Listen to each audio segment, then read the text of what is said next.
Voilà, on peut commencer. Nous sommes tous là.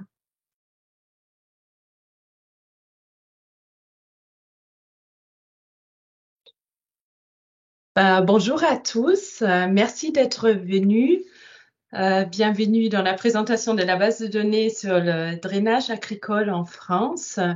Nous sommes actuellement plus que 120 personnes connectées. Merci beaucoup à tous. Nous pouvons faire une tour de table des 4 présentateurs. Pierre, est-ce que tu veux commencer? Oui, bonjour à tous. Du coup, je suis Pierre Castecker, je suis chargé de mission zone humide et marée à l'OFB. Jérôme? Bonjour, Jérôme Ledin, chargé de mission à l'AREAS, Association de recherche sur le ruissellement et l'érosion des sols. Marielle? Marielle Demain, du coup chargée de mission à l'ARES également. Bonjour, et moi je suis Suzanne Chambourg, chef de projet de ce projet des bases de données sur le drainage agricole en France. Et nous allons alors commencer cet webinaire avec une introduction. Nous allons vous présenter avec l'OFB, avec Pierre Castecar, le contexte, l'enjeu et l'objectif. Ensuite, je vais présenter la base de données drainage avec des exemples d'applications. Et l'AREAS, spécialiste vraiment des drainages, ils vont continuer à présenter donc la base de données plus finement et l'état des connaissances et perspectives à la fin aussi à l'échelle nationale. Et je vais vous présenter également le site web à la fin. Et cette présentation sera suivie d'un temps d'échange avec vous. Donc, vous pouvez, pendant toute cette période qu'on vous présente, le PowerPoint, nous émettre vos questions dans la conversation et nous allons vous répondre dans la suite vers 11h30. Je vous remercie.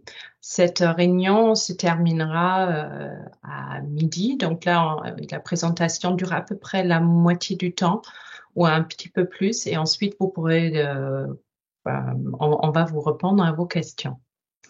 Pierre, je te laisse parler. Merci. Cette première partie sur le contexte, les enjeux et les objectifs autour de cette base de données. Rapidement, on est bien sur une réflexion et une construction d'une base de données pour des enjeux de connaissances, entre autres sur les réseaux de drainage agricole. Les deux grands enjeux majeurs, on va dire, de la connaissance de ces réseaux de drainage, c'est principalement la préservation de la qualité et de la quantité d'eau douce en France. Et le deuxième enjeu, c'est vraiment des enjeux liés à l'adaptation au changement climatique, entre autres tout ce qui est lié au sujet des sécheresses et des inondations. Car on sait que ces réseaux de drainage ont des conséquences sur, entre autres, tout ce qui est hydrologie des bassins versants dans les différents territoires. Diapo suivante. Juste un petit peu d'histoire sur le drainage agricole. On parle en général d'assèchement des zones humides depuis l'époque romaine, hein. On a le golfe des Pictons sur les parties marais Poitevin. On parlait, si je fais un peu d'international, des marais du Poton, qui sont les terrains autour de Rome. L'assèchement des zones humides, c'est pas quelque chose de très nouveau. On a eu, entre autres, sur la période, d'Henri IV à Napoléon III, pas mal de transformations de zones humides en marais. Et en France, c'est à peu près 800 000 hectares sur l'ensemble des façades atlantiques, Manche et mer du Nord et méditerranéennes. On peut identifier deux périodes d'accélération, on va dire, du drainage agricole, mais je vais parler de drainage agricole en format plutôt drainage souterrain, du fait des évolutions, on va de compte, technologiques, au 19e et au 20e siècle. au 19e, avec un certain nombre d'évolutions technologiques issues, entre autres, de la révolution industrielle, avec la création des pressatubes de drainage argile. Donc voilà, et puis un guide, entre autres, du draineur qui ont été faits à l'époque, on va dire, par nos amis anglais sur le sujet et avec une volonté, du coup, de reprendre ces éléments-là par Napoléon III qui va mettre en place une loi sur le drainage.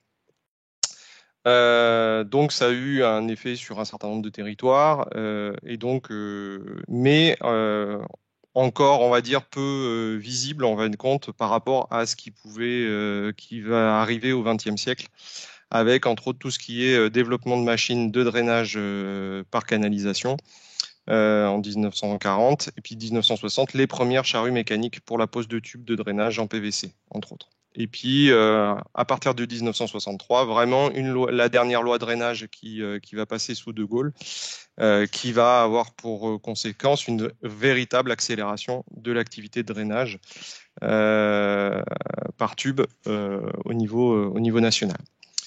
Diapo suivante. Alors, le principe du drainage est assez simple, hein. L'objectif, c'est de rabaisser la nappe sur, entre autres, des sols hydromorphes. Et donc, l'objectif, c'est de pouvoir rabaisser la nappe de façon, entre autres, à favoriser la mise en culture. Là, vous avez un schéma, on va dire, assez simple d'un drainage agricole, donc qui va entraîner, entre autres, un certain nombre de rejets dans les eaux de surface, fossés, cours d'eau, ou dans les eaux souterraines, type pétoire ou puits d'infiltration. Ça a différents noms en fonction des territoires de France. Pétoire, c'est plutôt le secteur normand, comme on va vous parler un peu de Normandie. Voilà, c'est la terminologie locale. Diapo suivante.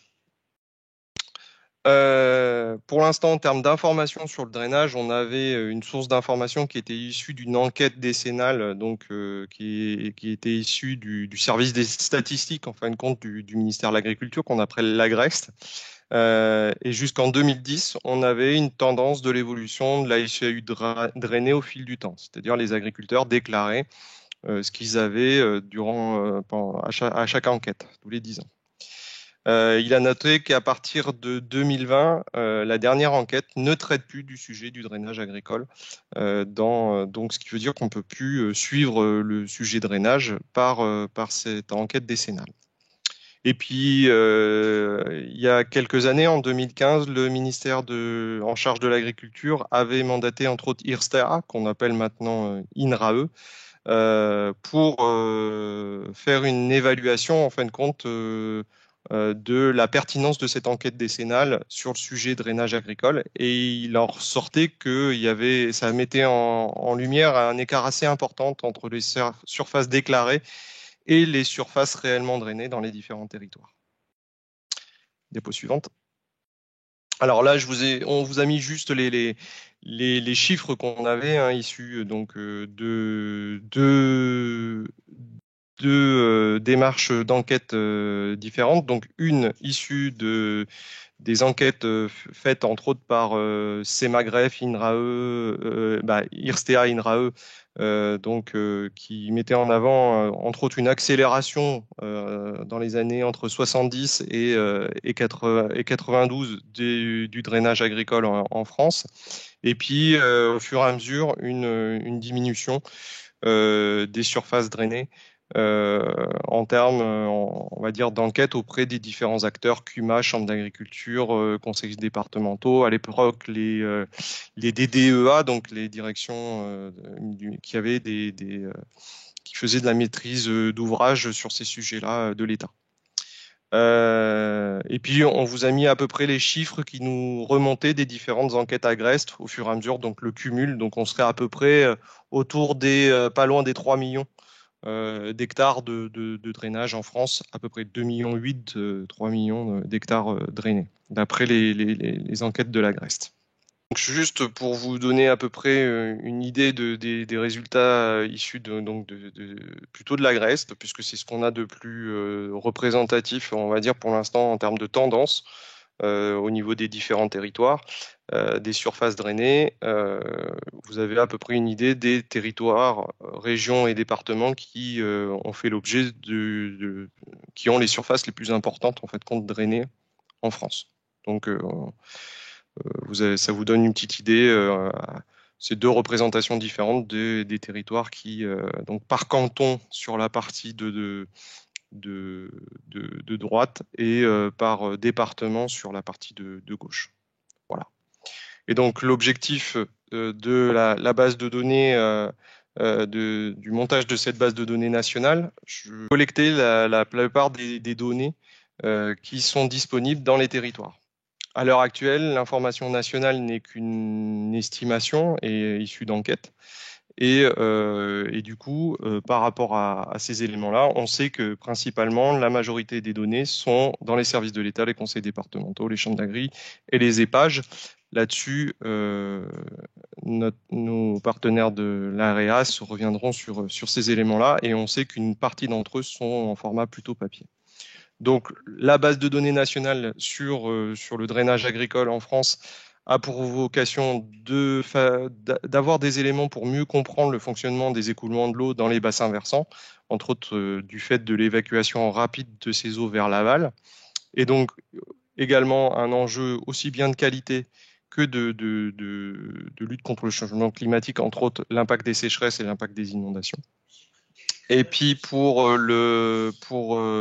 le deuxième point, c'est vraiment aussi une lutte contre les pollutions diffuses, l'objectif étant de favoriser en fin de compte l'installation de zones tampons pour limiter les pollutions issues de ces réseaux de drainage. Donc, juste pour rappel, il y aura un accompagnement des différents acteurs des territoires dans les années à venir et l'objectif est d'avoir un déploiement national de cette base de données où, entre autres, pour l'instant, le cadre de déploiement n'est pas encore établi. Voilà, je vous remercie pour votre attention pour cette première partie. Et je laisse du coup la parole à Suzanne. Oui, merci beaucoup Pierre. Donc, je continue effectivement de vous présenter un peu le projet. C'est un projet sur 2 ans par instant, 2023-2024. On verra ensuite. C'est un projet donc en collaboration entre nous, les BRGM et l'OFP. Donc, nous, au BRGM, on a une équipe de hydrogéologues, hydrologues et aussi des informaticiens pour les bases. Et notre partenaire technique spécialiste eau de ruissellement et drainage, c'est donc l'AREAS. Et nous sommes aidés par un comité de suivi ou aussi un groupe de travail technique avec l'OIO, le ministère de la Transition via la DEB, la Direction de l'eau et de la biodiversité, avec les agences de l'eau, avec l'INRAE, les collectivités et leurs groupements, et également des entreprises de drainage avec l'association Andar. À droite, une photo ancienne de 1985 d'une mise en place d'un drainage. Donc, l'objectif du projet, c'est de donner une portée nationale à l'outil de bancarisation suite à plusieurs années de développement en Normandie. C'est notre zone pilote. Donc, la connaissance du drainage est vraiment indispensable pour les acteurs de territoire afin d'orienter les actions en matière de gestion en eau. Et donc, nos 3 objectifs, comme on va faire, c'est sauvegarder les informations disséminées qui sont menacées de disparition via la bancarisation des données sur les territoires par les acteurs locaux. La deuxième manière, ce serait la valorisation des données sur les drainages agricoles, notamment via les connaissances du trajet de l'eau à partir de la parcelle drainée jusqu'à l'exutoire dans le milieu naturel. Donc, le milieu naturel, Pierre Castecker l'a déjà dit tout à l'heure, ça peut être autant l'eau de surface, mais également des puits naturels ou pas naturels directement vers les eaux souterraines. Et notre objectif est également que tout le monde aura accès à ces données sur les drainages agricoles en France via la mutualisation de ces informations. Donc, comme je disais, ces informations sont aujourd'hui disséminées et menacées de disparition. Ils sont notamment actuellement dans des structures où ils sont plus protégés, donc dans les services déconcentrés de l'État, donc qui ont accompagné techniquement la création des réseaux de collecte et des opérations de drainage, ex-DDA, donc aujourd'hui la DDT.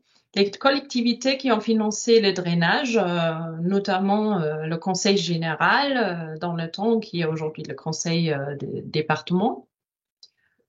Et il y avait également autres structures qui pourraient conserver ces données, les chambres d'agriculture, les associations ou les syndicats d'eau. Les anciens maîtres d'ouvrage des opérations de drainage, les ASAT, les ETIA, ont été dissous. Et donc, on a éventuellement déjà perdu une partie des informations. Donc, il est vraiment temps qu'on arrive à récupérer ces données avant les remplacements des élus et avant qu'ils sont perdus. Alors, pourquoi conserver les données existantes? Donc, le drainage agricole modifie le trajet de l'eau de surface et de l'eau souterraine. C'est l'incidence à la fois sur la qualité et la quantité sur les milieux aquatiques et les ressources en eau, comme Pierre Castecar a déjà dit aussi. En France, le nombre d'hectares drainés est effectivement 2,8 millions d'hectares, ce qui correspond à 10% de la surface agricole utile. Mais par contre, il y a une très forte disparition selon les territoires. Donc, comme on a vu tout à l'heure sur la carte, par exemple, la région centre a une densité très importante, également Pays de Loire et d'autres régions où les sols sont plus secs. On a donc effectivement beaucoup moins besoin de drainer les sols. Alors, donc, le but, c'est d'avoir une base de données des drainages agricoles en France et la conservation permettra également de croiser cette base de données avec d'autres bases de données. Parce que en aval de toute activité humaine, il y a aussi souvent des enjeux. Donc, les enjeux en aval hydraulique, ils sont présentés comme déjà aujourd'hui par différentes bases de données, comme la base de données des zones humides, les données de captage AEP, donc pour l'eau potable, les inventaires des traçages dans les eaux souterraines qui mettent également voir vers où cette eau par les eaux souterraines peut aller et où il sort, notamment dans les zones de karst et d'autres bases de données qui existent aussi comme les eaux de surface. Donc la connaissance du drainage est indispensable pour orienter les actions en matière de gestion de l'eau. Je vais alors vous faire maintenant une présentation de la BD drainage avec l'exemple d'application dans la zone pilote de Normandie qui a été réalisée avec le soutien de l'Agence de l'eau Seine-Normandie qui a été créée par le BRGM et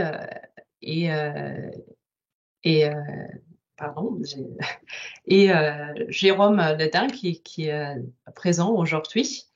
Et les informaticiens qui ont créé cette base de données au BRGM.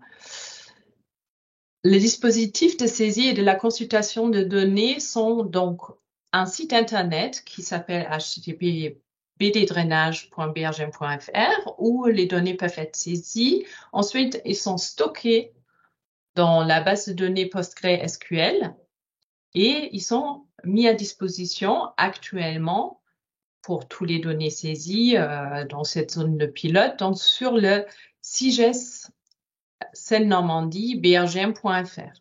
Et donc, je vais vous présenter les outils qui peuvent permettre de suivre les drainages du amont jusqu'en aval.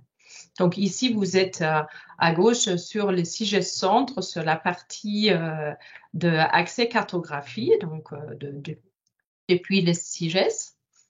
Donc, vous pouvez effectivement aussi consulter depuis un logiciel SIG par des services OGC ou télécharger les données en format Shape pour les consulter sur votre SIG. Alors, sur le CIGES Centre, ça se présente comme ça. Ici, dans les zones bleu, plutôt c'est des zones drainées ou bien des zones drainées avec des travaux non confirmés avec les traits bleu-vert. Vous avez également des ouvrages annexes en bleu, des entrées d'annexes, des sorties avec des flèches rouges. Et on voit donc ici une densité de zones drainées assez importante. C'est Jérôme Ledin de l'AREAS qui va présenter toute cette partie un peu plus finement après. À chaque information, il y a des fiches de consultation, donc avec la parcelle drainée, les réseaux de collecte, le rejet dans le milieu. Et vous avez également le plan d'exécution qui est géoréférencié, comme on le voit à droite. Il y a un outil donc qui a été mis en place parce que nous, ce qui nous intéresse, évidemment, aussi au BRGM et pour tous ceux qui gèrent l'eau, c'est de connaître l'amont-aval. Et donc, un outil a été développé qui permet donc, ici, je peux vous montrer, un parcours aval. Ça veut dire vous cliquez sur un champ qui vous intéresse pour savoir vers où cette eau ruisselle. Donc, vous avez ici donc l'eau qui est amenée via des drains, des fossés jusqu'à une eau de surface à droite de l'écran avec une exutoire naturelle ici, des eaux de surface. On peut également avoir un parcours amont, ça veut dire vous regardez l'exutoire, vous cliquez dessus et vous allez voir tous les champs ou toutes les unités de drainage en amont de cette exutoire. Donc c'est comme un bassin versant des zones drainées en amont. Ici, une fiche de exutoire, donc vous avez des informations, quel type de exutoire c'est. Ici, c'est une bétoire avec une référence, avec des informations sur cette bétoire parce qu'on est en lien avec une autre base de données. Vous avez également les provenances de l'eau avec les surfaces drainées, ici en hectares, et le nombre d'unités. Et également il peut y avoir des entrées annexes. Donc, on voit ici que les eaux de surface drainées en amont de cet exutoire peuvent venir autant des zones drainées que des eaux pluviales urbaines qui se connectent sur ce même réseau de drainage. Donc ici, vous voyez également qu'on peut donc mettre en lien la BD drainage avec d'autres bases de données. Donc ici, c'est l'inventaire régional des bétoirs et traçage. Donc vous voyez ici que j'ai une exutoire vers une bétoire et vous pouvez suivre par des tests de traçage que ces eaux ils circulent en eau souterraine pour sortir ici vers les eaux de surface via des sources. Ici, un peu plus complexe, vous avez donc une exutoire au milieu de l'écran et si vous regardez le trait ici de traçage, vous arrivez dans une zone ici et en zoomant, on voit effectivement il y a une station de pompage. Ici, pareil, on repart du même exutoire. Il y a un test de traçage qui arrive également dans une zone où il y a une station de pompage. Donc, on peut faire vraiment un lien beaucoup plus large en mettant en connexion cette base de données avec d'autres bases. Je laisse la parole à Jérôme Ledin pour la constitution de la BD drainage. Merci Suzanne. Juste une petite précision sur l'AREAS, on n'est pas les experts en France du drainage. Il y a une expertise scientifique qui est plutôt au niveau d'INRAE. Par contre, on a une expérience pratique sur le recensement et la saisie des données sur le drainage à partir de l'expérience qu'on a pu mener en Normandie avec le BRGM.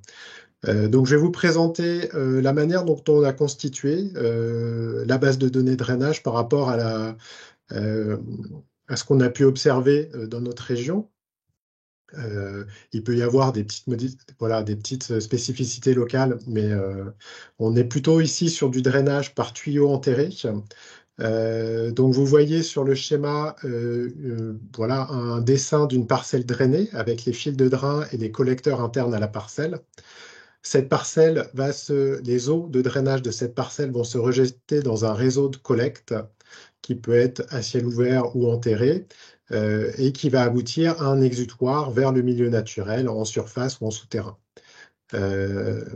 Il peut y avoir également des entrées annexes sur le réseau de drainage, parce que en parallèle du drainage à la parcelle, ont été généralement réalisées des grandes opérations d'assainissement agricole, comme on les appelait à l'époque, qui récupéraient les eaux de drainage, mais aussi parfois des eaux de bourgs, de voiries, etc. Et il peut y avoir aussi, tu peux passer la diapo, des ouvrages annexes qui ont été mis en place, notamment comme mesures compensatoires pour limiter l'impact du drainage sur les milieux naturels en aval. Donc c'est ces éléments-là qu'on va retrouver dans la base de données et que je vais vous présenter maintenant. Le premier élément sont les zones drainées, qui constituent effectivement les surfaces de drainage à la parcelle agricole, hein, qu'on va découper en fonction des limites hydrographiques qui sont en fonction de la conception en fait, du réseau de drainage, qui peut modifier légèrement l'orientation de l'eau, avec des points de connexion vers les réseaux de drainage, les réseaux de collecte de drainage,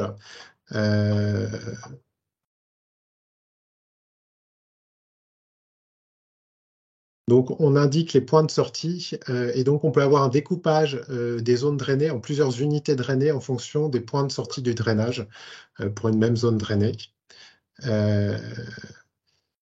Donc ensuite, le réseau de collecte va être découpé en tronçons qui peuvent être enterrés ou à ciel ouvert. Et on va avoir en fait tout l'écoulement avec les confluences des différents réseaux qui peuvent venir de différentes parcelles. Et en fait, c'est ça, notamment l'intérêt de la base de données, c'est dans la constitution, c'est d'avoir cette logique d'écoulement amont-aval qui va nous permettre de suivre le trajet de la goutte d'eau depuis la parcelle jusqu'à l'exutoire, en indiquant bien les connexions dans la base de données. Jérôme, je vais arrêter la présentation et je recommencer, d'accord? Il y a un problème technique. Veuillez nous excuser. Je vais prendre la main. Oui, je vous remercie. J'arrête la présentation. J'arrête le partage.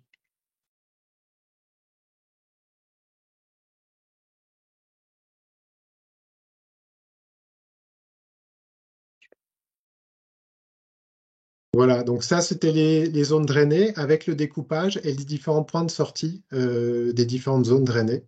Donc un découpage en fonction de l'origine de l'eau. Tu peux passer la diapo suivante. Là, ce sont les réseaux, hein, en rouge, les réseaux enterrés, et puis en vert, les réseaux à ciel ouvert, avec donc toute cette logique d'écoulement amont-aval dont on parlait. Tu peux passer la diapo. Les ouvrages annexes, donc on voit hein, sur le plan, c'est les petites bassines.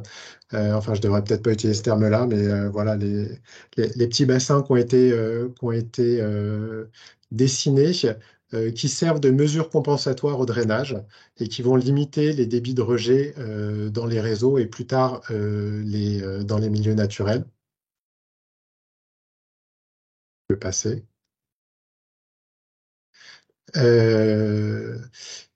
Les entrées annexes dont on parlait, hein, qui peuvent être des eaux de voirie, par exemple, ou des eaux pluviales qui viennent des bourgs, qui vont rejoindre ce réseau de fossés, enfin d'écoulement à ciel ouvert ou enterrés.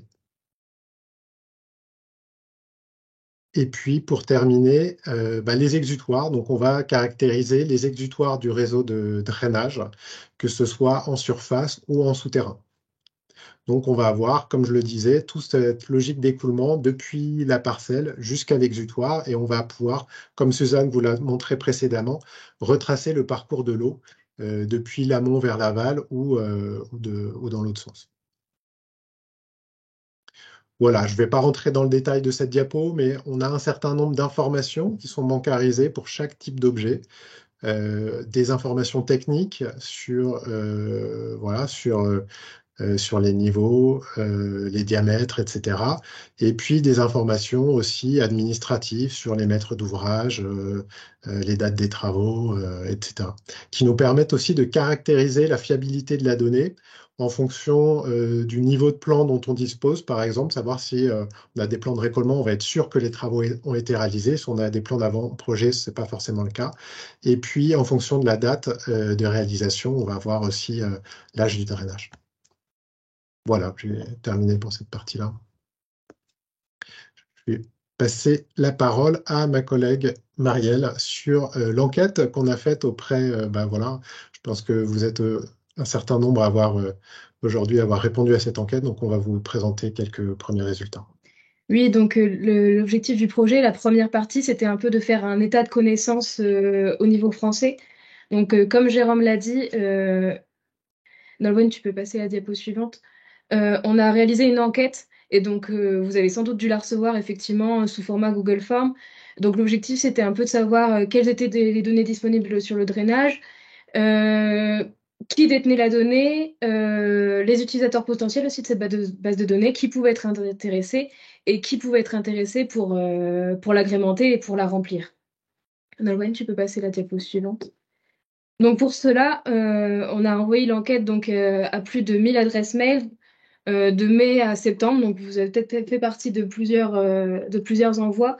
Donc quels étaient les destinataires? Donc les services de l'État, la DDTM, et qui étaient plutôt à la base un accompagnement technique des travaux de drainage. Donc ils pouvaient avoir encore des informations chez eux. Les conseils départementaux qui étaient plutôt un accompagnement financier. Donc, ils pouvaient aussi détenir des informations. Les chambres d'agriculture qui sont partie prenante du monde agricole et qui pouvaient avoir été en lien sur des projets divers de drainage. Et dans un second temps, plus début septembre, etc., on a envoyé, oui, août-septembre, tout ce qui était animateur sage, OFB, DREAL, qui font partie du monde de l'eau et qui pouvaient aussi avoir eu des données par le passé ou actuellement sur le drainage agricole. Donc, comment était structurée l'enquête? Il y avait d'abord une première partie sur tout ce qui était disponibilité de la donnée. Est-ce qu'on avait de la donnée? En quelle quantité? Du coup, plutôt sur format papier, sur format numérique, les deux. Est-ce que sur le territoire, il y avait encore des opérations de drainage actuelles? Est-ce que c'était encore actuellement, est-ce qu'il y en a encore ou plus de connaissances et du coup, les documents se sont aussi perdus? Est-ce que du coup, vous ne déteniez pas la donnée, mais il y avait d'autres acteurs et que vous saviez qui détenaient la donnée sur votre territoire? Et toute une dernière partie sur la volonté de s'impliquer dans la partie qui suivra, la collecte et la bancarisation de la base de données. Nolwenn, tu peux passer la diapo suivante.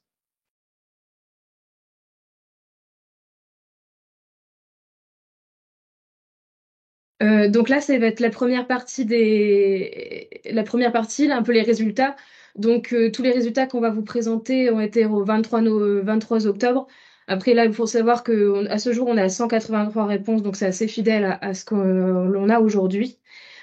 Tous les résultats vont être présentés en corrélation avec les données du RGA 2010, qu'on puisse un peu comparer le nombre de réponses et la quantité de drainage par territoire. Donc à ce jour, on a eu 180 réponses, qu'elles soient négatives ou positives, c'est-à-dire détentrices de données ou pas. Donc on voit que certains territoires ont plus répondu que d'autres.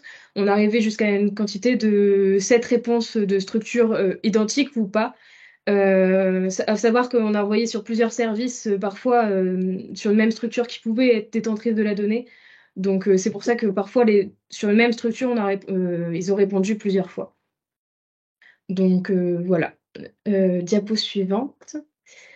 Là, cette fois-ci, c'est une carte un petit peu sur les réponses qui ont été positives. Donc ici, par exemple, on voit que les DDT et TTM sont en bleu, et on voit que ce sont elles qui ont répondu majoritairement détenir de la donnée.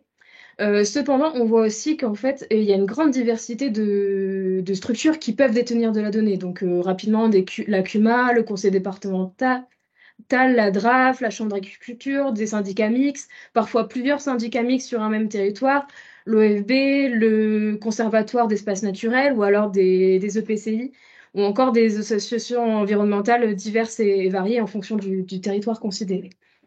Donc on voit qu'en fait ces données, elles sont disponibles un peu partout, mais pas forcément par tous les acteurs. Donc c'est aussi l'enjeu de cette base de données, c'est de pouvoir rendre disponibles ces données à tout le monde. Diapo suivante.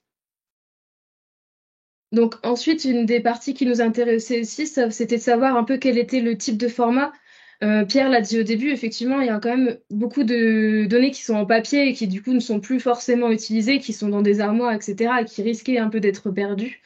Parce qu'il faut faire de la place et que parfois les drainages datent d'il y a 30-40 ans. Donc en fait, quand on ne les utilise plus forcément parce que le territoire n'est pas forcément sujet à du drainage actuellement, c'est des données qui pouvaient se perdre. Là, on se rend compte que quand même, il y a quand même la moitié des territoires qui ont les deux formats. Donc ça rajoute un peu l'objectif de cette base de données, d'uniformiser la donnée et de pouvoir la rendre sans doute numérique à tous et facilement accessible que sur une version papier comme cela a pu être à l'époque. Donc on voit aussi que... Ah pardon, j'avais pas fini. Mais effectivement, on voit que surtout, c'est les régions qui ont le plus répondu. J'ai oublié de le dire sur la diapo précédente, c'est la Bretagne, la Centre-Val de Loire et la Bourgogne-Franche-Comté. Donc effectivement, cette partie-là a été évidemment répondue que sur les réponses positives. Nolwenn, cette fois-ci, tu peux passer à la diapo suivante. Et du coup, on ne vous présente pas tous les résultats aujourd'hui, c'était quelques cartes pour vous montrer un peu les premiers résultats. La dernière partie, c'était sur les projets de drainage en cours, du coup sur les territoires de ceux qui ont répondu. Et on voit qu'en fait, majoritairement, les territoires qui ont répondu, c'est ceux qui sont encore sujets à des opérations de drainage en cours. On voit aussi qu'en fait, sur un même territoire, en fait, tous les acteurs qui sont sur le terrain et qui ont répondu sont pas forcément sont pas forcément au courant du drainage qui peut se passer. Donc, sur certains territoires, comme la Lozère, en fait, c'est oui, non, je sais pas. En fait, tout le monde ne sait pas exactement ce qui est en train de se passer sur le territoire. Donc, parce qu'ils ont pas forcément, ils sont pas forcément au courant. Et en fait, il y a certains acteurs qui le sont aujourd'hui, mais pas tous. Et pourtant, dans la gestion de l'eau, c'est bien qu'il y ait quand même une homogénéisation de l'information et que tout le monde puisse être au courant sur le chemin de l'eau. Donc voilà, c'est aussi l'objectif de cette base de données, c'est que tout le monde puisse y avoir accès dans sa gestion de l'eau. Voilà. Et je vais laisser la main à Suzanne.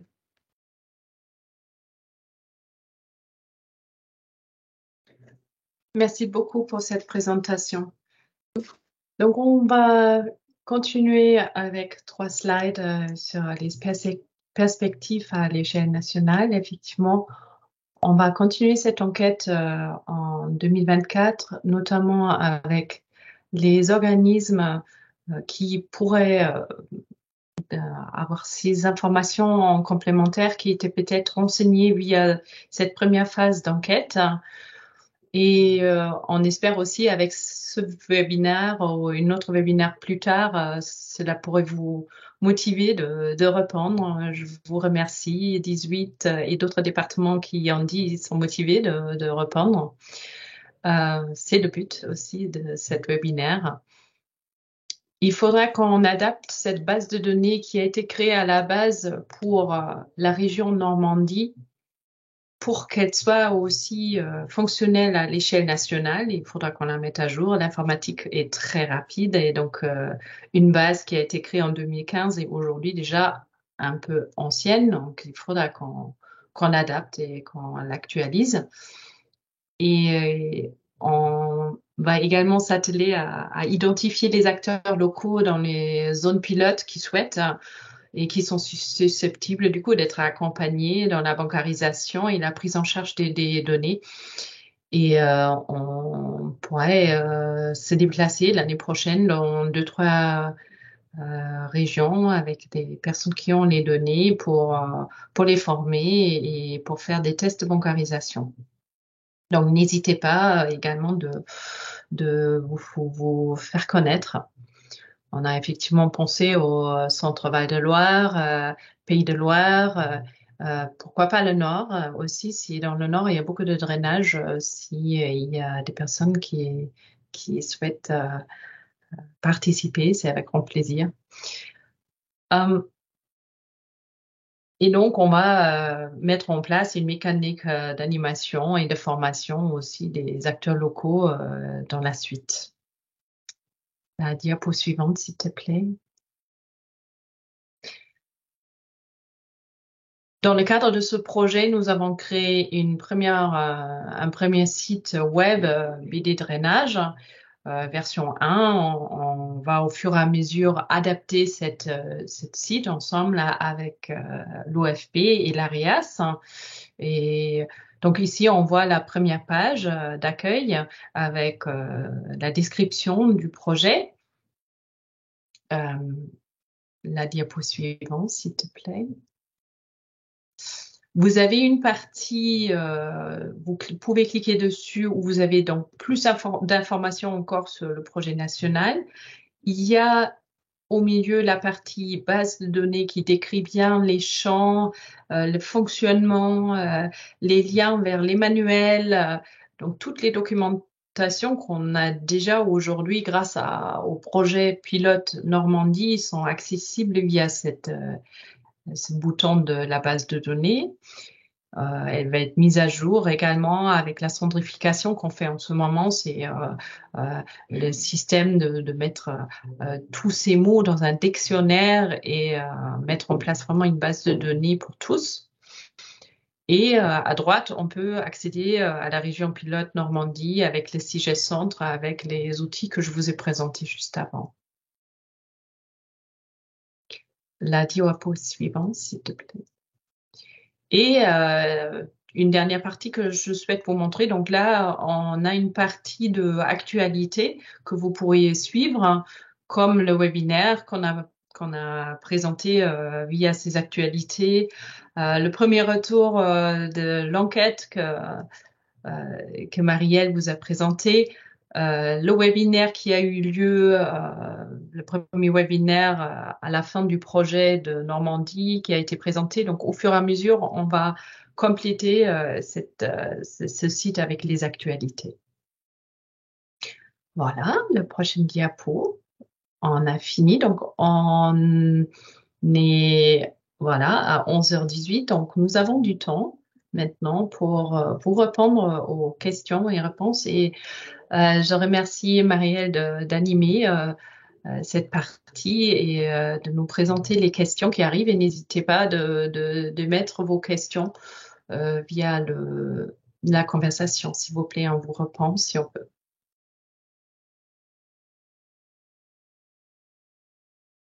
Oui, alors en tout premier, c'était une remarque, je vais la citer et je vais vous laisser réagir. Une retenue collinaire est en mesure compensatoire, c'est un peu juste. Limite, c'est un cadeau bonus pour l'agriculture. La restauration d'une zone humide aurait été bien plus judicieuse à tout point de vue, qualité d'eau, quantité d'eau et biodiversité. Est-ce que vous souhaitez réagir Peut-être juste une précision, effectivement, on ne parle pas ici de retenue collinaire, c'est vraiment des bassins qui récupèrent les eaux de drainage et les rejettent à débit limité pour limiter l'impact sur les milieux en aval. Donc ces bassins sont vides la plupart du temps, sauf quand le drainage fonctionne. C'est des ouvrages qui sont imposés par la réglementation, justement, aux agriculteurs ou aux structures qui veulent drainer pour protéger les milieux en aval, quoi. Et comme je le précisais dans le chat, c'est une mesure de réduction et non pas une mesure de compensation, puisque l'objectif est de limiter les pollutions, et en particulier avec l'installation de zones tampons. Après, cela ne remet pas en question le fait que les propos de Madame Pinon sur le sujet, dans le sens où les zones humides ont un intérêt pour lutter contre les pollutions diffuses et lutter contre les sécheresses et les inondations. Mais après, la loi française permet de réaliser des drainages donc c'est deux nomenclatures différentes au titre de la loi sur l'eau. Et je tenais juste à vous rappeler que la base de données a vraiment une vocation de connaissance et n'a pas de portée réglementaire.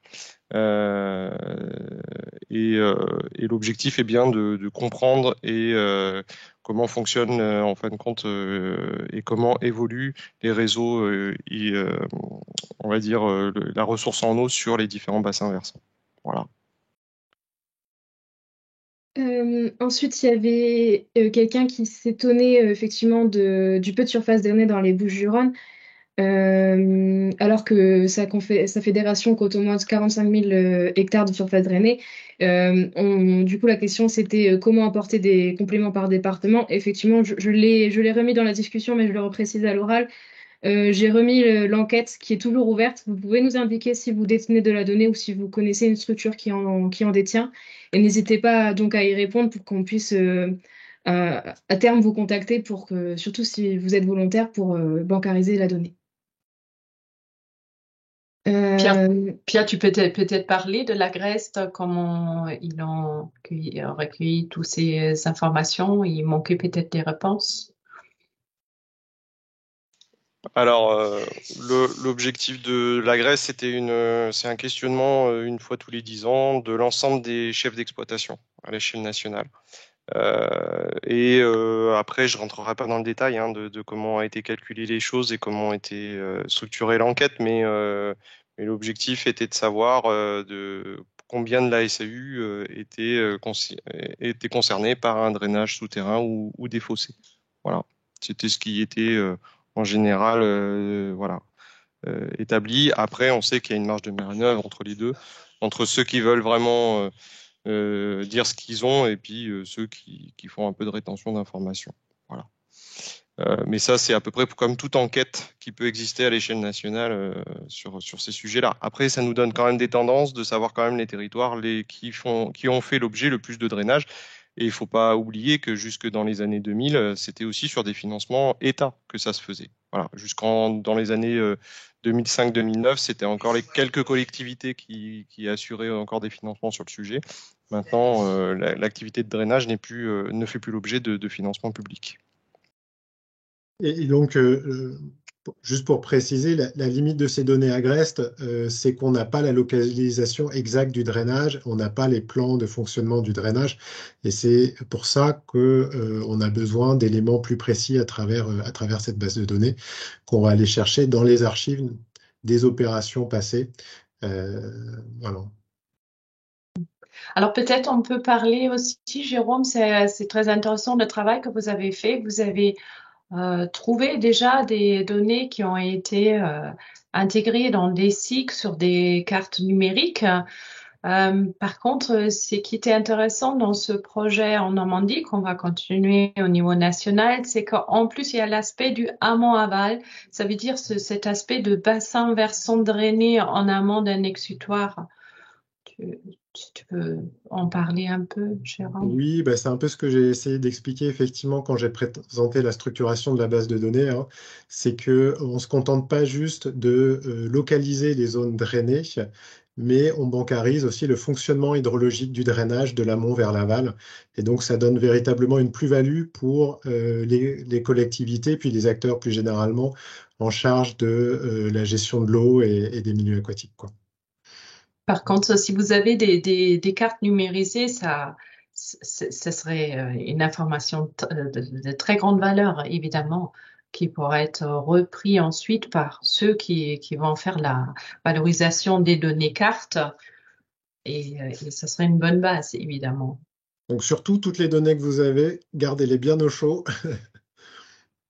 et protégez-les.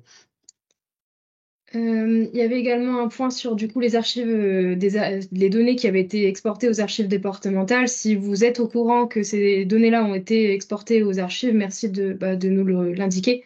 Comme ça, nous, on pourra aussi les contacter si besoin. Il y avait également aussi sur le contact des animateurs sages et clés. Ça a été fait dans un second temps. Après, si jamais vous n'avez pas été contacté, n'hésitez pas à nous le dire, ou si vous n'avez pas tout simplement pas reçu l'enquête, parce que des fois, on utilisait des mails qui n'étaient pas forcément à jour. N'hésitez pas à nous l'indiquer. Vous pouvez nous l'envoyer par mail, pas forcément dans la conversation Teams, mais du coup, j'ai aussi vu un message qui demandait quel contact à qui envoyer. Nous, tout simplement, ceux qui sont présents autour de cette visio, n'hésitez pas, vous devez avoir nos mails à proximité lors de l'invitation, donc n'hésitez pas, si vous voulez plus d'informations ou si enfin, si vous souhaitez tout simplement plus d'informations, n'hésitez pas à nous envoyer un mail. Sur le website, il y a aussi un contact. N'hésitez pas à passer par cet contact et je peux vous répondre par.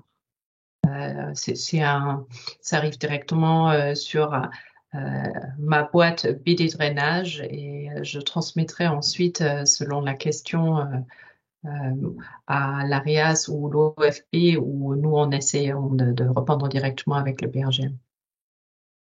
Peut-on savoir qui a répondu à l'enquête sur notre territoire, savoir qui détient les données actuellement? Je vous laisserai y répondre.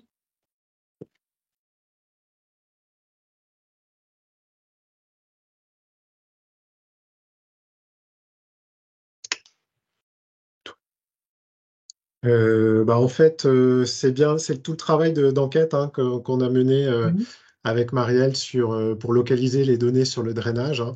Donc, on a interrogé un certain nombre de structures, hein, comme vous disait Marielle, les DDT ou DDTM, les chambres d'agriculture, les conseils départementaux.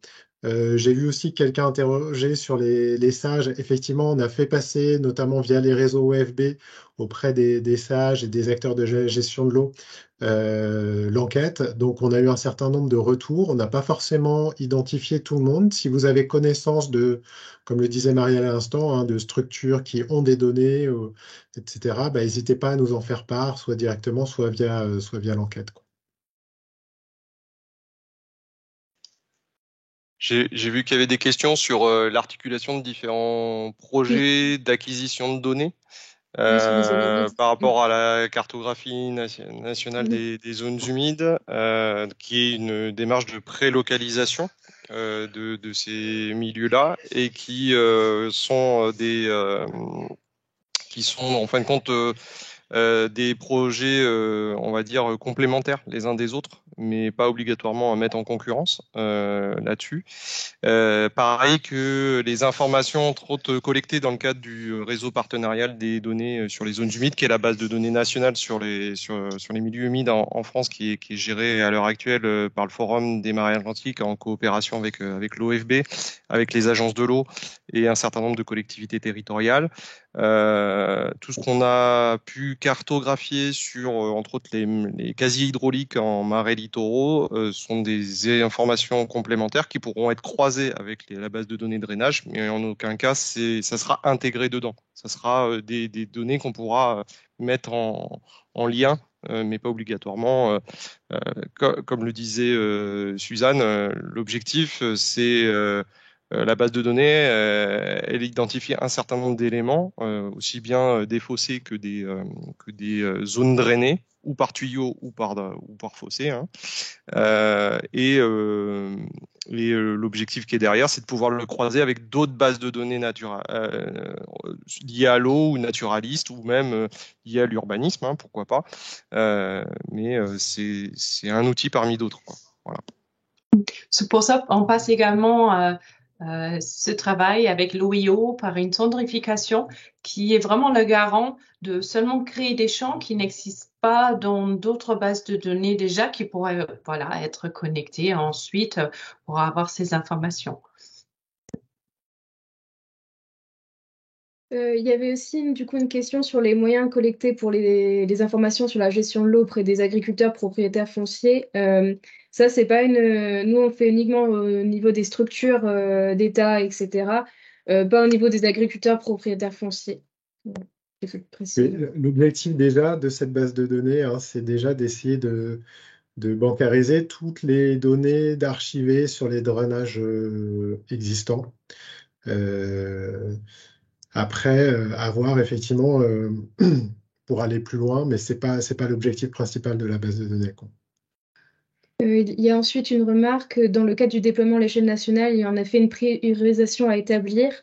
Néanmoins, j'observe certains départements qui présentent une pression de drainage importante, mais un faible de retour au niveau des enquêtes réalisées. Il ne faudrait pas que cette priorisation s'appuie uniquement sur les retours de l'enquête.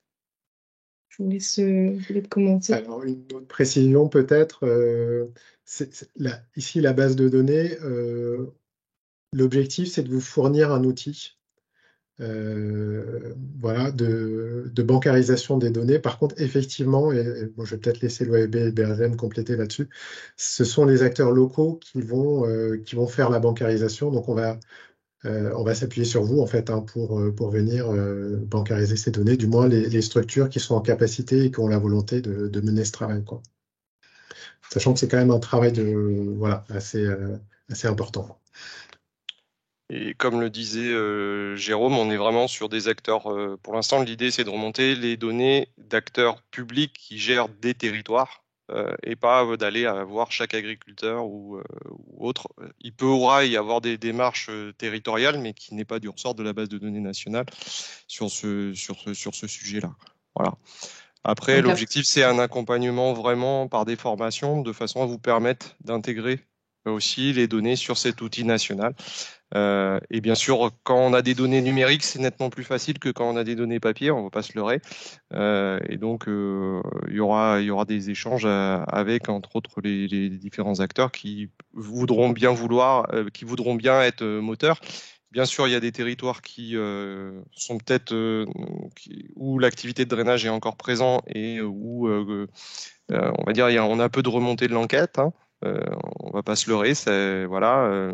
Mais à l'heure actuelle, il y a d'autres sources d'informations qui nous permettent de aussi nous aider à peut-être voir si des dynamiques territoriales pourraient pas être envisagées sur certains territoires. oui, notre premier objectif actuellement, c'est déjà de récupérer les cartes encore existantes de la période quand il y a eu une subvention et cette subvention demandait du coup, pour libérer la subvention, un plan exact. Et du coup, c'est ces plans-là des années 70, 80, 90 qu'on souhaite récupérer ou plutôt récupérer et voir avec vous, à partir de cet outil qu'on a créé et la base de données, comment vous pourrez les saisir, ces données. Je voulais également dire, Jérôme, est-ce que tu as encore les chiffres en tête? C'est intéressant, je pense, de faire un retour sur la Normandie pour que les acteurs locaux sachent quel est l'effort qu'on peut attendre. Oui, il y avait justement une question sur ce sujet. Combien de temps et quel était le coût en fait pour la récolte des données du coup c'est sur la Seine-Maritime et l'Eure hein, plus précisément. Oui, alors sur la Seine-Maritime et l'Eure, on a recensé environ 40 000 hectares drainés qu'on a rentrés dans la base de données. On a fait ça sur plusieurs années, hein, sur à peu près 5 ans. En gros, il faut compter pour la collecte, la numérisation des plans. Alors, on est parti essentiellement de plans papier, hein. Collecte, numérisation des plans, interprétation et saisie sur la base de données. On faisait en moyenne, un opérateur pouvait faire 1000 hectares par mois, à peu près. Donc voilà, après, pour le coup, il faut multiplier par le salaire et puis le nombre d'hectares drainés, quoi. Donc, c'est 40 mois, en gros. 40 mois de travail pour un opérateur. Pour 2 départements. Pour 40 000 hectares sur 2 départements qui ne sont pas forcément les plus drainés en France. Voilà. Du coup, il y avait aussi des questions sur le calendrier de ce projet national. Quels étaient les moyens prévus? Quel était le calendrier? À quoi les acteurs peuvent s'attendre? Je peux juste parler de 2024 et Pierre, je te laisse répondre pour le reste. Par instant, le projet est prévu par le BRGM et l'OFP sur 2 ans, 2023-2024, pour ensuite faire un bilan. Donc l'année prochaine, comme je disais, on va continuer l'enquête. On va commencer à faire une cartographie aussi un peu plus générale Donc nous, au BRGM, effectivement, comme vous voyez la carte derrière, on travaille sur les eaux souterraines. Donc on va travailler aussi sur ce lien avec les eaux souterraines et bien voir les différentes typologies qu'il pourrait y avoir dans les différentes parties en France. On va créer cette base de données avec la cendrification et les champs. Et on aura une aide complémentaire qui pourra nous aider à aller dans certaines régions pour travailler avec ces régions et voir les spécificités qu'il y a et qu'est-ce qu'il y a comme données. Pour la suite, Pierre, si tu as déjà des informations, c'est encore loin, c'est dans plus qu'un an. Il y aura sûrement un bilan fait sur le travail pour voir la suite. Oui, puis l'ambition, de toute façon, c'est que cette base de données puisse vivre sur du moyen à long terme, hein. On ne monte pas une base de données pour juste 2 ans, hein. Donc voilà, là-dessus. Comme on vous le dit, c'est un premier échange avec vous, hein, dans le cadre de ce webinaire au niveau national. La démarche, on va dire, de déploiement dans les territoires est encore à construire. Mais je dirais que même la première étape, c'est déjà de stabiliser ce qu'on est en train de faire en termes de base de données nationale. Et donc l'objectif, c'est déjà de mettre en place un accompagnement auprès d'un certain nombre d'acteurs dans les territoires, dans le cadre, entre autres, de nos centres de ressources, pour permettre à certains territoires qui voudraient, on va dire déjà, s'impliquer sur le sujet, pouvoir faire remonter la donnée. On est principalement sur de la donnée, pour l'instant, qui est la donnée qui a fait l'objet de dossiers d'autorisation, on va dire, aussi auprès des services de l'État. En général, et où on a de la matière, entre autres, voilà, si c'était fait avant 92 ou si ça a été fait après 93. Donc l'ambition, elle est là. En termes après d'accompagnement, on est plutôt pour l'instant à envisager de toute façon les choses sur encore quelques années de plus en termes de collaboration, puisque grosso modo, ça fait partie aussi d'une fiche action du quatrième plan national milieu humide sur le sujet qui va jusqu'à 2026. Voilà. Donc pour l'instant, l'ambition, alors j'entends bien, hein, certains acteurs qui, entre autres des services de l'État sur la question des moyens humains, et pour faire remonter cette donnée et ainsi de suite. La donnée, elle remontera pas comme ça du jour au lendemain et ça prendra du temps. Il faut aussi pas se mettre la rate au courbouillon. La base de données, elle s'enrichira au fur et à mesure des capacités et aussi des échanges avec les différentes structures de tutelle et acteurs territoriaux. Voilà. Oui, je confirme ce que Pierre dit. Là, dans certaines réponses des enquêtes, effectivement, on voyait que certains secteurs n'avaient pas le temps, et pour autant, il y avait certains acteurs qui ne détenaient pas la donnée, mais qui étaient intéressés pour bancariser. Donc peut-être que sur certains territoires, il y a des actions qui peuvent se faire. Certains acteurs sont intéressés pour avoir la donnée et pourtant n'en ont pas, et donc pourraient prendre le temps de bancariser. Donc il y a des choses qui peuvent se faire par territoire. Je voudrais juste aussi revenir sur les zones forestières. Alors, c'est pas quelque chose qui va être priorisé pour l'instant dans cette base de données. Comme Pierre l'a dit, effectivement, pas à pas. Dans un premier temps, on se focalise sur l'agricole. Ensuite, sur les années à venir, on pourra s'ouvrir sur le forestier, ou peut-être, mais en tout cas, dans un premier temps, on va s'atteler à l'agricole. Il y avait aussi un point sur la capacité du drainage en volume d'eau, unité de temps. Non, ça sera uniquement des données cartographiques. Il y a énormément de questions, merci beaucoup et de remarques. J'essaye de ne pas en oublier. Y a-t-il la possibilité de bancariser, de référencer les documents scientifiques qui n'existent qu'en version papier? Alors, à savoir qu'il y a pour l'instant, il y a la possibilité d'ajouter des documents, des plans pour les géoréférencer, pour vous faciliter la tâche sur la numérisation. Après, on peut aussi ajouter d'autres documents au besoin si vous voulez avoir un souvenir des documents, etc. Mais à savoir qu'ils seront visibles par tous. J'essaie de ne rien oublier. Les ouvrages type fossé sont aussi pris en compte dans la base de données. Jérôme, je te laisse faire un point sur ce qui est pris en compte. Oui. Alors après, voilà, on rentre pas trop dans la dénomination. On les a appelés réseau de collecte à ciel ouvert, pour pas rentrer dans des considérations réglementaires sur le fait est-ce que c'est des fossés ou est-ce que c'est des cours d'eau. Voilà, comme disait Pierre tout à l'heure, on est sur une base de données de connaissances, on n'est pas du tout sur un outil réglementaire, mais oui, effectivement, tous les réseaux qui collectent le drainage sont bancarisés et jusqu'à l'exutoire des réseaux, du moins de la connaissance que nous donnent les plans. On parle aussi du coup de données qui sont incomplètes sur les territoires et on parle aussi du coup de phases terrain qui sont prévues. Alors du coup, il y a un moyen pour les phases, les données terrain qui sont incomplètes. Après, des phases terrain, si vous pouvez les faire en interne, mais du coup, c'est pas compris dans la base de données. Voilà, de même que pour les enquêtes directes auprès des agriculteurs, là l'idée c'est vraiment déjà de traiter toutes ces archives de drainage qu'on bénéficiait de subventions publiques dans le passé et de les intégrer à la base de données. Voilà. Il y a ensuite une remarque. Vous dites que la base de données est à portée de connaissances et non réglementaires. Pourtant, les données qui sont indiquées sont quand même assez détaillées. Avec un croisement, avec un PLU ou un cadastre, est-il possible de retrouver les exploitations concernées par du drainage? Comment avez-vous prévu de protéger l'anonymat des draineurs? Un croisement pourrait être fait pour savoir si les drainages sont régularisés ou autre information. Alors là, je peux répondre sur la manière dont on a traité ça sur l'exemple de la Normandie.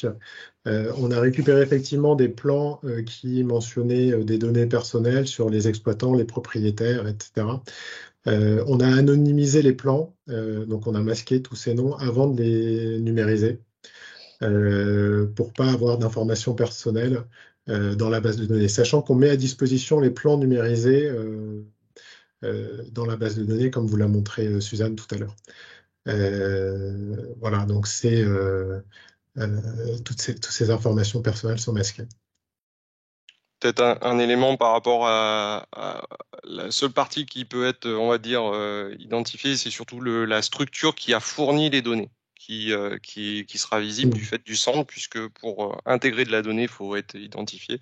Et donc le producteur de la donnée sera identifié, c'est le seul élément. En général, c'est des structures, c'est pas des personnes nominatives. Et ça, c'est pour toute donnée qui rentre dans le système d'information sur l'eau ou le SINP pour la biodive ou le milieu marin. C'est pareil, c'est le producteur qui va être identifié.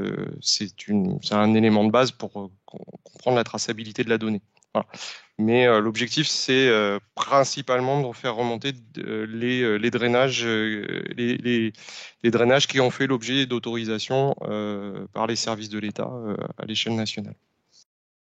Oui, du coup, effectivement, il y avait aussi des questions sur ceux qui n'avaient pas été autorisés par les services de l'État. Et bien, effectivement, ceux-là passent à la trappe. Mais effectivement, si vous avez ces données-là, elles peuvent être ajoutées aussi.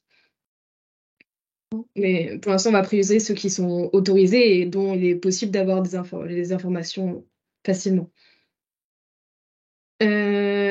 J'avais aussi une question sur la généralisation à l'échelle nationale. C'est tout l'enjeu ici, effectivement, de transformer cette base qui était faite d'abord en Normandie à l'échelle nationale. Et effectivement, du coup, c'est aussi cette prise en compte, etc. On avait quelques spécificités en Normandie qu'il faut, du coup, et il y en aura un peu pour chaque territoire. Donc, le but, c'est d'homogénéiser tout ça et de le rendre disponible à tous pour que ça soit à l'échelle nationale. Et nous avons effectivement des contacts avec Pays de Loire déjà qui sont intéressés, qui sont du coup déjà choisis un peu comme zone pilote. Et notamment, du coup, là, quand on parle un peu de spécificité, en Pays de Loire, typiquement, on a ce qu'on n'a pas eu en Normandie, on a des pompages qui changent la amont-aval, qu'il faudra qu'on intègre. Effectivement, c'est des pompages qui montent le niveau d'eau. Et du coup, il faudra vraiment qu'on l'intègre, qu'on réfléchisse comment on va faire ensuite pour que cette calcul amont-aval se fait automatiquement aussi. Donc, je suis aussi très intéressée d'aller voir le Pays de Loire pour en discuter. Sur la bancarisation des données, certains se posaient la question sur différencier l'absence de données et l'absence de drainage. Voilà, est-ce qu'il y a des choses qui sont prévues là-dessus? Pour Euh, la- pour l'instant, la base de données, elle est plutôt en capacité de dire là où il y a un drainage, pas là où il y en a pas. Ça, on va être clair là-dessus, ou potentiellement on a des indices de présence. Mais elle ne sera pas là pour dire non, non, cette parcelle de toute manière n'est pas drainée. Ça, vous l'aurez pas. C'est pas dans ce sens-là que fonctionne la base. Et certains posaient la question aussi sur la question du repérage des drainages par photo-interprétation. Il existe des projets de recherche en cours qui seront intéressants sûrement dans les années à venir à utiliser en termes de connaissances. Mais pour l'instant, on est au stade de la recherche. Voilà. Donc, ça ne veut pas dire qu'on ne s'y intéressera pas, mais pour l'instant, c'est pas l'objet là, l'objectif, c'est déjà de faire remonter de la donnée existante, euh, qu'on a des connaissances dans les territoires. il y avait aussi quelqu'un qui s'intéressait sur à quelle date l'outil sera fonctionnel pour l'import de données sur la France entière. Est-ce qu'il y a un horizon envisagé pour pouvoir commencer la bancarisation? Ah ben, l'outil, il est prêt. L'outil, il fonctionne très bien pour la Normandie. Elle a été testée en Pays de Loire. Ça fonctionne déjà partout en France. Vous pouvez contacter effectivement l'AREAS aussi pour avoir la connexion. Il y a déjà des rapports qui décrivent très bien comment faire. Il y a des formations qui peuvent être prévues pour vous si vous souhaitez commencer à démarrer la saisie. Oui, alors il y a peut-être besoin d'adapter un petit peu la base de données, hein. On est en train de travailler là-dessus, effectivement, avec le Sandre, pour prendre en compte peut-être des spécificités locales du drainage qui ne sont pas exactement comme en Normandie. Voilà, tout ça va être construit aussi voilà, dans les prochains mois. Euh, alors on vous indiquera aussi comment acquérir un accès à la base de données, mais ça nécessite une formation préalable. Ce sera plutôt auprès du BRGM que de l'AREAS d'ailleurs, qui administre la base D'accord. de données. Voilà, je sais pas, Pierre, peut-être que tu veux compléter un petit peu là-dessus. Non, non, normalement, dans les 2 ans à venir, voilà, les travaux seront avancés sur le sujet cendre, ce qui permettra de prendre l'ensemble des éléments nationaux, tout en restant, on va dire, sur des éléments un peu phares. C'est-à-dire, c'est pas l'objet d'en faire une usine à gaz. Euh, L'objectif est vraiment d'avoir un outil opérationnel et qui puisse être enrichi avec un certain nombre de champs obligatoires et certains facultatifs. On va dire une majorité de champs obligatoires pour avoir une vue d'ensemble, quoi. Voilà. Et surtout une base de données alimentée, parce qu'on a trop de... Voilà, il y a des fois, on a des bases de données très, très importantes en termes de volume d'informations qu'on peut intégrer à l'intérieur, mais très peu de champs renseignés. Oui, ça c'est important que cette base reste relativement simple. Là, par instant, on a vraiment 5 éléments que Jérôme vous a présentés. Donc, il vaut mieux qu'on commence avec des champs ou des commentaires pour compléter, mais que les champs soient pas trop complexes et trop nombreux. Et Il y avait aussi des questions sur les formats à respecter. En fait, c'est un ajout à la main, donc soit par plan, un plan qu'on peut géoréférencer, donc soit qui est déjà numérisé, soit un plan papier. Et du coup, en fait, il faut retracer, rajouter l'exutoire, la surface drainée, etc. Donc ça évite, il n'y a pas de format à respecter, ça sera fait à la main. C'est un format qui ressemble fort à un logiciel SIG classique, QGIS, ArcGIS. Oui, c'est ça. Il y a une application de saisie hein, géographique qui a été développée par le BRGM spécifiquement pour ces outils. Ça ressemble effectivement à un SIG assez simplifié quand même, et avec un travail sur l'ergonomie pour faciliter la saisie de ces informations. Du coup, à la question est-il prévu de la cartographie par photo à interprétation? Du coup, pour l'instant, non. Ça sera vraiment à la main. Il y avait Et une avec plan, question. si besoin. Oui. Il y avait une question sur, entre autres, des acteurs qui sont en train de réaliser des inventaires de zones humides et donc aussi, du coup, une capacité à relever sur le terrain un certain nombre d'informations sur le drainage. Juste pour vous préciser que pour tout ce qui est inventaire zone humide ou marais, vous avez déjà le Sandre à structurer la donnée en termes de dictionnaire et de scénario d'échange, donc avec des fichiers types. Et je vous invite du coup à prendre contact avec le Forum des marais atlantiques qui gère la base de données nationale qui est le RP des EDH. Et pour les données de drainage, eh ben, ça pourra intégrer, suite à formation, la base de données de drainage nationale. Il y avait une question ensuite sur les agences de l'eau. Est-ce qu'elles pourraient insister à ce sujet dans les futurs contrats avec les GEMAPiens et prévoir des actions et des moyens pour les financer et pour avancer et contribuer à fiabiliser cette base?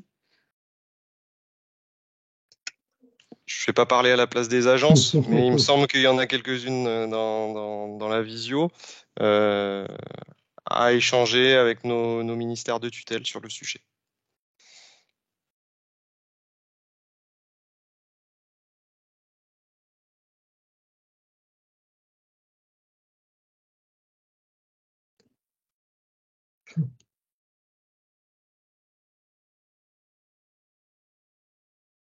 Bon, je vois qu'il y a déjà des structures qui sont volontaires hein, pour participer à cette bancarisation. Effectivement, hein, c'est un travail qui peut se faire localement à partir des données disponibles.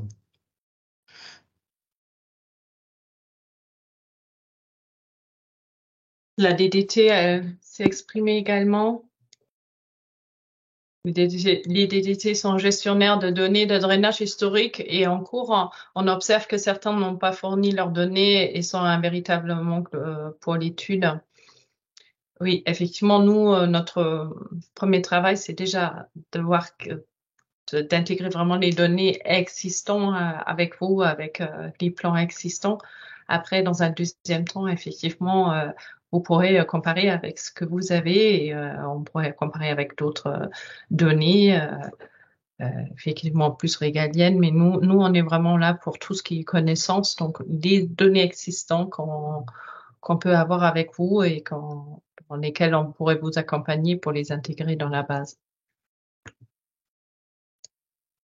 Il y avait aussi des questions de personnes qui s'étonnaient sur avoir de moins de réponses à certains endroits ou d'autres.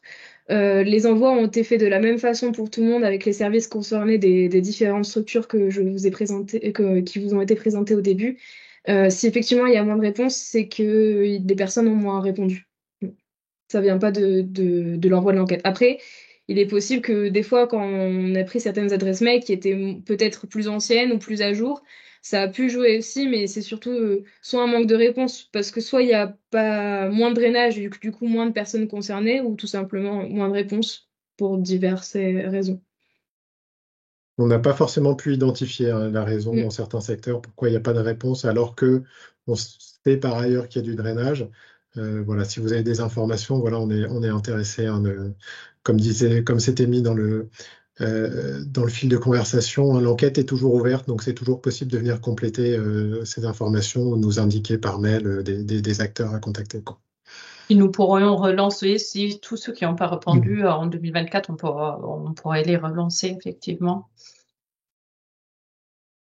Voilà, comme on disait hein, tout à l'heure, l'objectif de cette enquête, hein, c'est vraiment d'avoir une vision un peu globale des données qui peuvent être disponibles euh, sur le drainage et puis des acteurs qui sont prêts aussi à s'investir dans la bancarisation.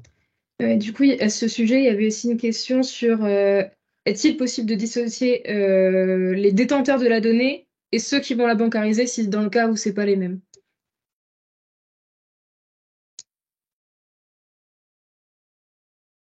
Bonne question. Aujourd'hui, dans la base de données, en fait, on identifie les données, plutôt la source des données, les maîtres d'ouvrage initiaux, etc. On n'identifie pas forcément les détenteurs actuels de la donnée.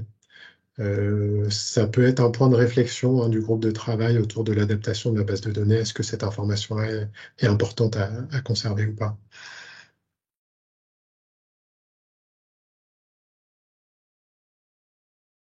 Donc, quelqu'un posait la question aussi du rôle des partenaires, hein. On a constitué un groupe de travail qui regroupe les différents interlocuteurs concernés par le drainage, hein, aussi bien les collectivités qui gèrent l'eau que les acteurs scientifiques ou les associations de drainage, les représentants des draineurs, pour avoir voilà, un groupe de travail qui représente un peu tous les parties pris.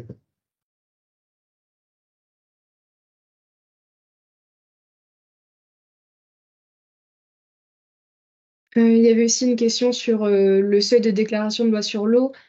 Pierre y a déjà répondu. L'objectif, c'est un travail de connaissance dans un premier temps. Après, je ne sais pas si tu veux recompléter, Pierre, Je à peux ce compliquer sujet. si tu veux. Mm. Oui, les seuils sur les questions de drainage agricole sont différentes d'une nomenclature à l'autre. Surtout, donc le drainage agricole en général est soumis à déclaration entre 20 hectares et moins de 100 hectares et à autorisation entre 100 hectares et plus. Déjà, l'objectif, c'est déjà de bancariser ces informations-là sur cette nomenclature-là. Ça serait déjà pas mal d'avoir l'information de ces drainages-là, ce qui veut dire les plus grands drainages en termes de surface. Euh, il peut y avoir du drainage qui peut être fait sur certains milieux antérieurement à la loi eau, entre autres sur des secteurs à caractère zone humide, et avec des seuils entre autres inférieurs à 20 hectares. Et si l'information est disponible, on la bancarisera. Si on ne l'a pas, voilà. Mais l'outil n'est pas là pour se fier au seuil de la nomenclature. Comme on vous le dit, là, c'est une base de données de connaissances, et pas une base de données réglementaire. Donc l'objectif est quand on a de l'information, de pouvoir la saisir et de donner la possibilité de la saisir pour mieux comprendre les flux d'eau au niveau des bassins versants. Et effectivement, il y a beaucoup de messages sur le fait que bah, c'est compliqué de retrouver la donnée, etc., parce que ancien, et c'est justement tout l'enjeu de notre présentation aujourd'hui et de notre projet, c'est de pouvoir les stocker quand elles sont encore disponibles avant qu'elles ne disparaissent encore plus. Une communication au grand public et décideurs est-elle prévue à terme à ce sujet?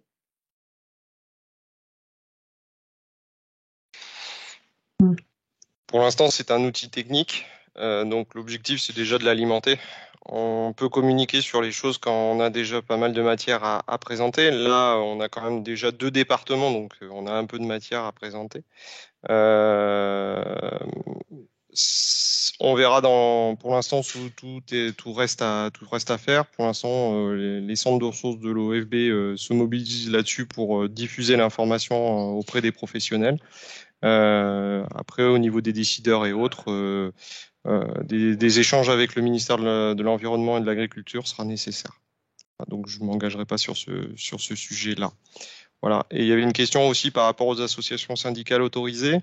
Elles sont nombreuses en France, avec toujours aussi des questions d'articulation entre acteurs jeumapiens et ces associations de propriétaires.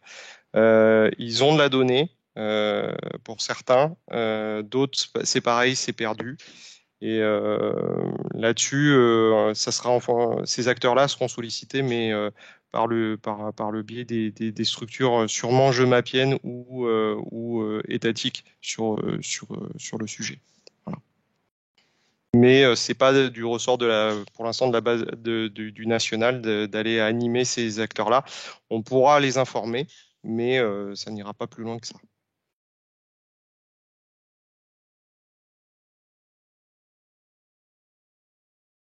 Est-ce que la base de données peut contribuer par ricochet à bancariser la couche cours d'eau, la corrigeant? La Et réponse est non.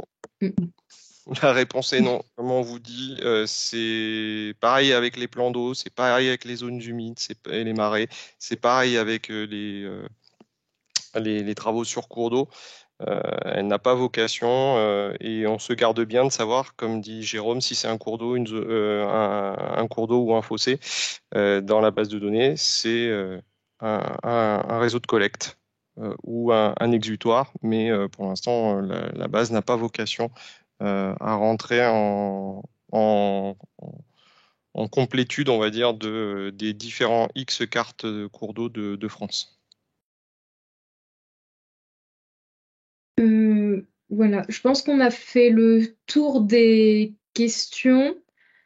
Voilà, merci en tout cas d'avoir répondu nombreux et puis d'être aussi intéressé, etc. Il y a eu pas mal d'échanges en fin de webinaire, donc merci beaucoup pour cela.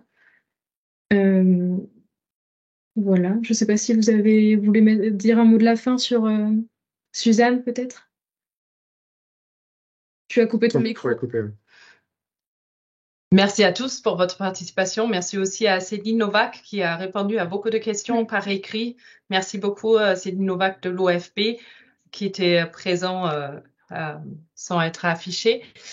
Et merci pour toutes vos remarques et n'hésitez pas de vous exprimer aussi via le contact du site internet que je vous ai présenté ou directement à tous les interlocuteurs et notamment aussi Pierre Castecker. Voilà, et puis Bon midi. comme on a dit plusieurs fois, on est preneur de vos infos pour compléter l'enquête nationale. Merci à tous. Merci. Merci beaucoup. Merci à tous. Bonne Bonne journée. journée. Au revoir. Merci. Au revoir.